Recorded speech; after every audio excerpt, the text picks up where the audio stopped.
Berakhirkah kasus Vina dan Eki Cirebon dengan pengakuan saksi bahwa kasus ini murni kecelakaan tunggal? Dua orang saksi mata di channel Kang Deddy Mulyadi. Kasus Vina dan Eki dari Cirebon mengungkapkan lapisan kelam dalam sistem peradilan kita. Awalnya digadang-gadang sebagai kasus pembunuhan yang mencengangkan, ternyata belakangan terungkap bahwa ini adalah kecelakaan tragis.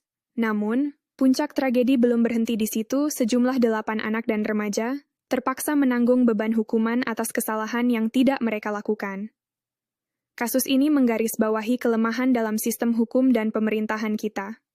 Sebagai entitas yang menjunjung tinggi prinsip keadilan dan transparansi, negara seharusnya menjadi pelindung hak-hak setiap individu, termasuk anak-anak dan remaja.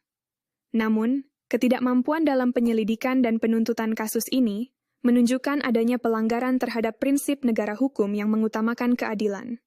Tata negara, dalam hal ini, dituntut untuk mengevaluasi kembali dan memperkuat mekanisme pengawasan agar keadilan tidak hanya menjadi jargon semata, tetapi sebuah kenyataan yang bisa dirasakan semua lapisan masyarakat. Kasus ini mencerminkan kegagalan sistem peradilan dalam memastikan akurasi dan keadilan. Hukuman terhadap 8 anak dan remaja yang tidak bersalah adalah cermin dari kekurangan dalam proses penyidikan dan penuntutan.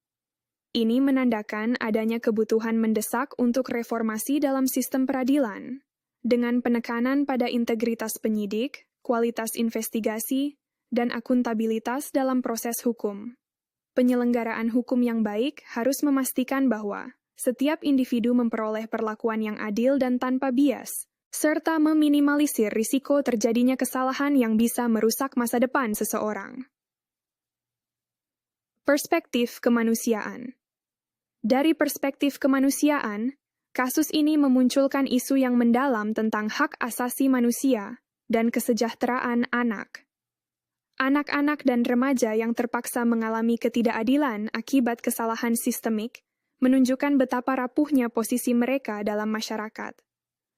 Mereka bukan hanya dihukum secara fisik dan psikologis, tetapi juga dirampas haknya untuk tumbuh dan berkembang dalam lingkungan yang aman dan adil.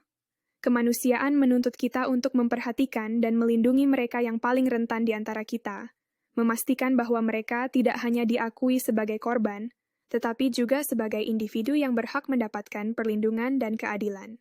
Sebagai highlight, kasus Vina dan Eki dari Cirebon adalah cermin dari ketidakberdayaan sistem hukum dan pemerintahan dalam melindungi hak-hak individu dan memastikan keadilan. Dalam konteks tata negara, penyelenggaraan hukum, dan kemanusiaan, kasus ini menuntut reformasi mendalam, agar sistem keadilan dapat berfungsi sebagaimana mestinya menjaga hak setiap individu, terutama mereka yang paling rentan. Menggali lebih dalam dan memperbaiki kelemahan dalam sistem hukum adalah langkah awal yang krusial untuk mencegah tragedi serupa di masa depan, serta mengembalikan kepercayaan masyarakat pada institusi hukum dan negara. Catatan hitam sejarah hukum NKRI. Kasus Vina dan Eki dari Cirebon adalah cermin dari ketidakberdayaan sistem hukum dan pemerintahan dalam melindungi hak-hak individu dan memastikan keadilan. Dalam konteks tata negara, penyelenggaraan hukum, dan kemanusiaan, kasus ini menuntut reformasi mendalam agar sistem keadilan dapat berfungsi sebagaimana mestinya menjaga hak setiap individu, terutama mereka yang paling rentan. Menggali lebih dalam dan memperbaiki kelemahan dalam sistem hukum adalah langkah awal yang krusial untuk mencegah tragedi serupa di masa depan, serta mengembalikan kepercayaan masyarakat pada institusi hukum dan negara.